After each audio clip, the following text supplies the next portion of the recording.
So, hi everyone, I'm Nikki Dennis, one of the publishers at River Publishing. I'm mainly in charge of the journals, but I also look after one series edited by Steve Simske on document engineering. Welcome to a short podcast introducing a book written by Jeff Ewing and Steve Simske, who join me here. The book is called Engineering with Music for the Digital Age. And I'm going to start by saying that it's a River Publishers book and it's available to all good bookstores or on Amazon, or where you usually get your ebooks if you've got an ebook. And this is Steve's third book, I think, with us, second or third book with us, and Jeff's first book with us. Please introduce yourselves. Hi, I'm Jeff Ewing, and I'm a music teacher living in Fort Collins, Colorado. I teach piano and guitar and other various instruments that come along, and composition and theory. Steve? Hi, I'm Steve Simske. I'm a professor in systems engineering at Colorado State University. You might wonder what I'm doing as a co-author here with Jeff on this marvelous book, but I've actually taken lessons from Jeff, and in considering the document engineering series, I realized that music is an extremely important document. We have a history of music that goes back to, times when people were living in caves. And how do you actually create music? How is that creative process tied into the vast number of other creative processes that are in humans? That was the inspiration for the book. And it does actually have a lot in continuity with the other types of document engineering we've talked about in this series, and also with the way in which you put together processes as part of systems engineering. So I was very grateful to River Publishers to encourage us to put together this book, and I'm very pleased with the outcome. Thank you. So I'm going to hand it over to them to describe what it was that they were aiming for when they decided to write this book and who they've written it for. So over to you guys. Maybe I'll kick in on that. I think that's a great way to start. So Jeff is obviously a music teacher here in Fort Collins, Colorado. He's one of those who has made an impact on hundreds and hundreds of students over the years, including both of my sons and myself as a teacher. And I was working with Nikki and with River on some ideas for some books down the road, and we were thinking about how much things have changed with the digital era, including, not just music, but obviously everything from how people do their finances, newspaper, radio, TV, everything else has moved online.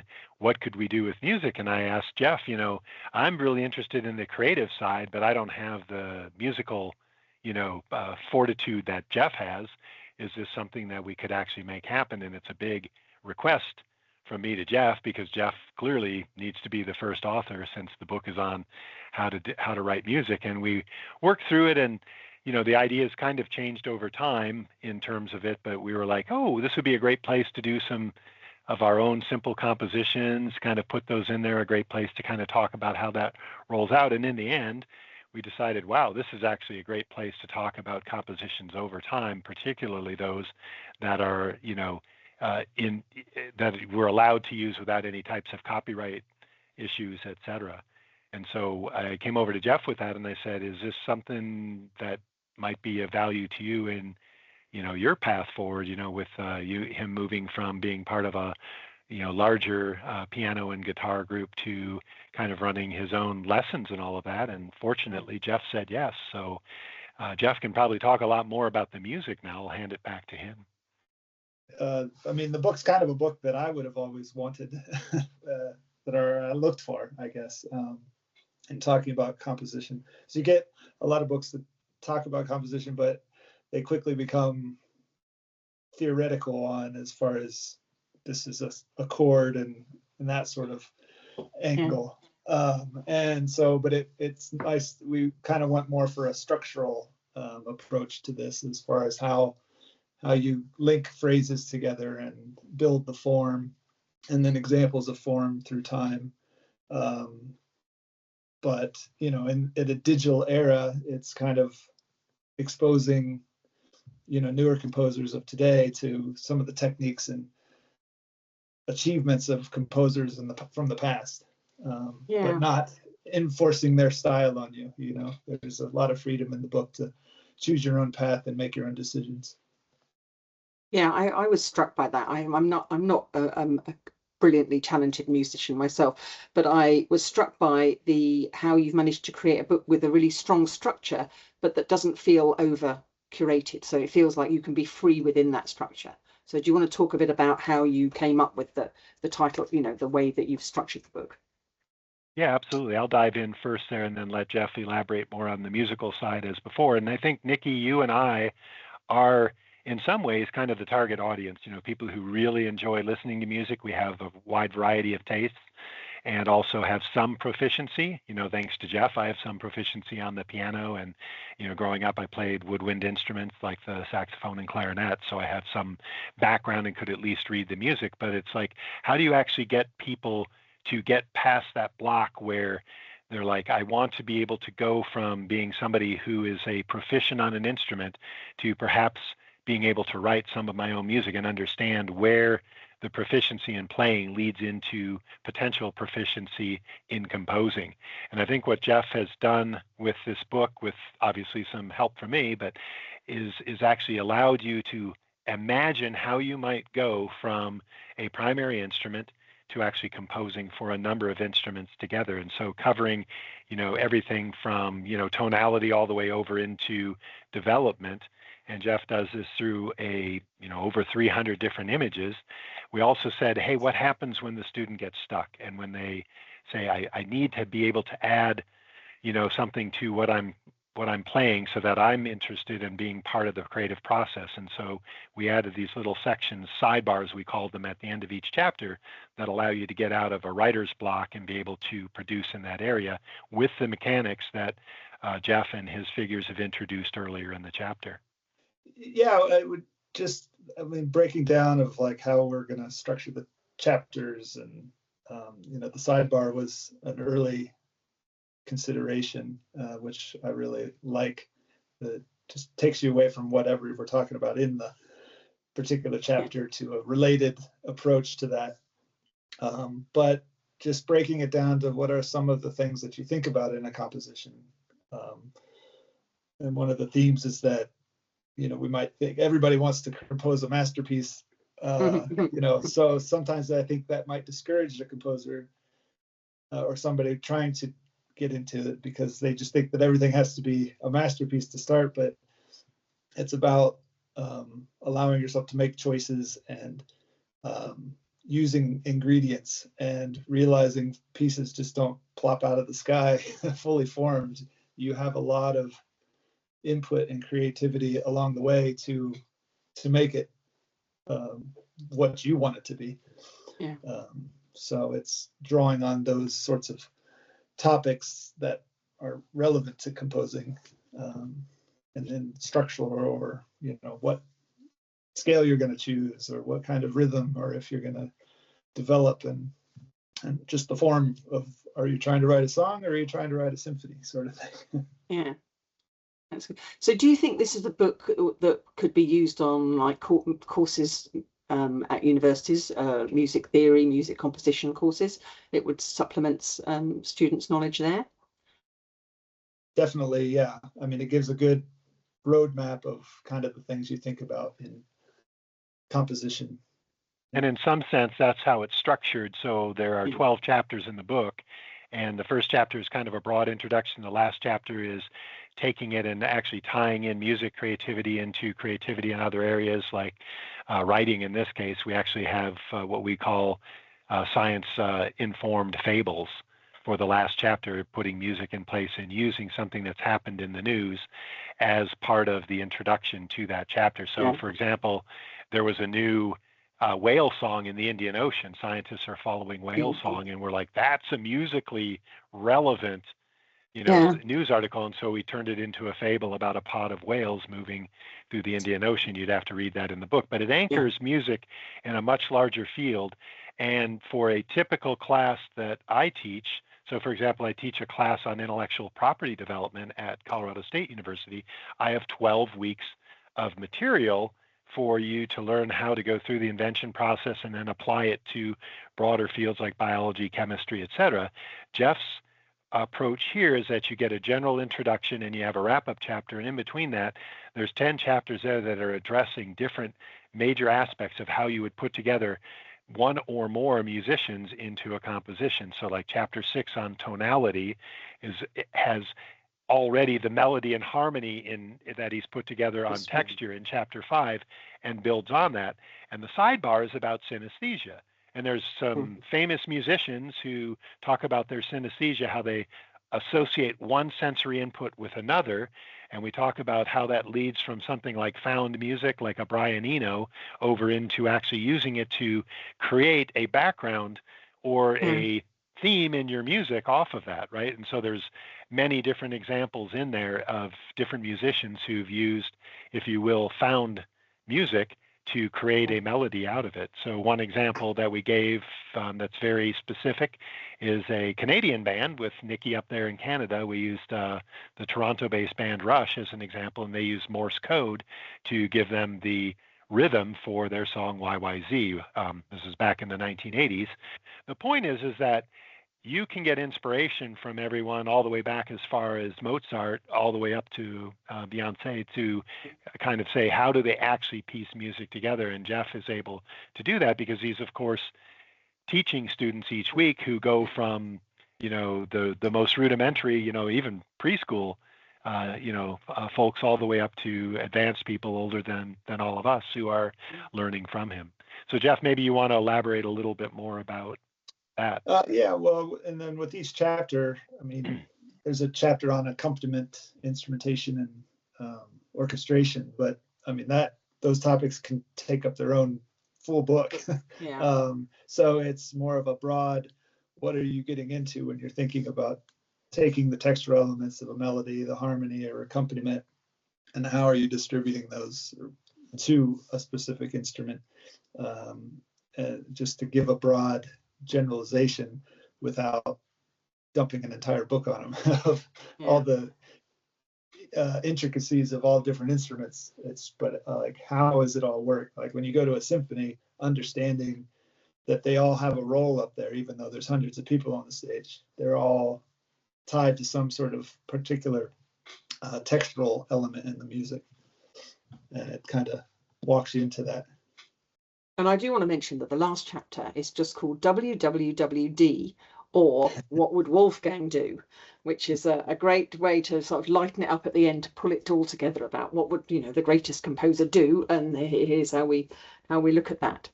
Great book. I'm looking forward to seeing some reviews. Us as well. And yeah, I think you're right. I mean, we finished up with Mozart, and Jeff has done a good job. He's got, I've known now more about some composers than I ever thought I would, right? We as we were going through this, I would occasionally come up with like, oh well, we just need somebody who has put together a major work that has no accidentals, for example. And Jeff would go, oh yeah, well that would be Scriabin has done this with this opus, this piece, whatever. And I'm like, you just made that up, right? And then I look at it and it's like, no, that's actually And so like anytime we had because there's a good trade-off there, right? Jeff as the, very skilled musician, myself as a largely neophyte, but somebody who's very interested in learning more about music, we could play that off one another, and I go, well, how do you translate this into something that somebody at my, we'll call it skill level, can understand and be able to get something from that? And so Jeff, I think, was able to do that, and again, in a way that is not pedantic, that's going to augment other things that a musical student or a musical, teacher is doing in their classroom, along with, something somebody's getting from a person who is doing massive amounts of music lessons each week, which is, a big part of Jeff's, process. And so he knows how to translate a Mozart into, you start off with Twinkle, Twinkle, Little Star with a 6-year-old. And then you move on to, the Requiem if you're dealing with, a very advanced student. So there's a wide range there. And because Mozart himself was a Wunderkind, right, came up with all kinds of pieces when he was 6, 7, 8, we honestly believe, not everyone's going to be Mozart. Obviously, no one's going to be Mozart, but people can actually compose at every level. And I think one of the things as a co-author that I look at what Jeff did in this book was that he provided musical examples that extend across a wide range of capabilities. So there is something in there for the proficient, Like he's got Schoenberg's Sechste kleine Klavierstücke, for example, in chapter 6. And, that's not something I'm going to be able to just pick up and play quickly. Yeah, I don't know if I can. Yeah. I don't know if I can actually sight read this one well enough. It's quite tricky. But that's the point, right? And you have exactly. other things in there. And I think the whole goal of the book is that music itself is, in a lot of ways, this is my opinion, music itself is the ultimate democratization, because everybody can create music. There's just you can start with anything, and you can go all the way up to super proficient people who create music that I'm not even sure it's music, right? You're like, well, I don't understand that well enough to say what they're trying to do, right? But on the incoming level, it's like, wow, this is a really simple way to create music, and I think Jeff's captured that really nicely. And then what we try to do with the sidebar in each chapter is take that and turn it into a way for people to generate more ideas, right? And we know AI is doing that. I mean, we're in a amazing time in the world in a lot of ways where AI now is coming in and producing music, but the vast majority of that music is, of course, rubbish. Right? It doesn't make any sense. And what Jeff is doing is, even if you were somebody who's going to augment what you're doing with any digital means, from all of the different digital engineering software that he talks about to AI, you're going to have that proficiency of understanding what tonality is, what harmony is, what melody is, what rhythm is, to be able to make sense out of that and be able to triage that vast amount that's coming in. And so I think that's really important, because ultimately, if music were just there for the machines, then AI music would be sufficient, and they would be like, oh, this is the harmony of the spheres or whatever. But for people, real people, the ultimate judge is the human ear. And I think that comes across nicely in what Jeff's done there. Yeah, I think it brings us back to the remember that this is a book in our series called Document Engineering, which people think, oh, well, it's about music, it's not a document, but it's about the creative process of creating something that is held in a space as a document, whether that's a piece of music or an image or whatever. And so I think that's what we're trying to do in terms of breaking the boundaries about how people think about documents. It's all about creating stuff in these different areas, and how we make sure that it's authentic and we understand it and it's useful and all those things, that it isn't just thrown together by AI. That's right. Yeah, and I think if there was one area that I feel most proud of my ability to contribute to Jeff's work here, it would be in that creative side, and saying, how do we actually now create new ideas? How do we able to judge them? And you look at things like music itself, generally speaking, has a purpose. It has a purpose. And so, like I mentioned in the final chapter where we talked about whale song has a purpose. And we don't know, we gave a particular postulate there that maybe whale song was about navigation. Maybe it's about them talking to each other along the trip, and you'll see how that wove into a fable in there. And so I think the really important thing to understand is that music is not only a document, right? You can have a score, you can have all of the information that's there for the music, but music is also a way for people to create other documents. And documents now, with the internet age, we're not going to be provincial and say a document has to be, some brilliant work like, Jane Eyre or Wuthering Heights or something that we pull from the past and it's text only. But it's like the music itself has meaning in the larger context of digital creation. And we view music in continuity with stories. What, after all, are operas and everything else? They're a story that's pulled into music. And, Jeff, in his teaching, which shows up in the book, but again, there's always more added to that when you're getting a music lesson, he's able to contextualize the creation and the reading and the elaboration, i.e. the playing of a document, with what the document was intended to bring across. And a lot of that has to do with, are you using a major versus a minor key? Is it going to sound more upbeat? Is it going to sound sad? All of those things contextualize music, and you realize, oh, this is no different than contextualizing a great novel. There's some chapters that are humorous, some chapters that are, tear-jerking, etc. So it's like and I think, if there's one thing that I would definitely say about this book is it doesn't go in with any preconceived ideas about music creation, and there's no. And Jeff kept me from doing this. Occasionally, I try to add humor in this, and Jeff's like, that's too much. Let's pull it back. Let's come back to the music. and Oh, think yeah. about how it elaborates out there. And so I think Jeff's wonderful teaching style, which I benefited from myself, really shows up in the book in terms of how you can address somebody who's new to the process to somebody who's very skilled and very mature in the process, and all of them can grab something out of the book. Well, if you're watching this podcast and you teach music in any way, shape, or form, then you can contact me via the River website, and I can get you e-adoption copies or physical adoption copies to have a look at in your teaching, and then that way we can then get it out to the students as well. So I hope to hear from some people. Thank you all very much.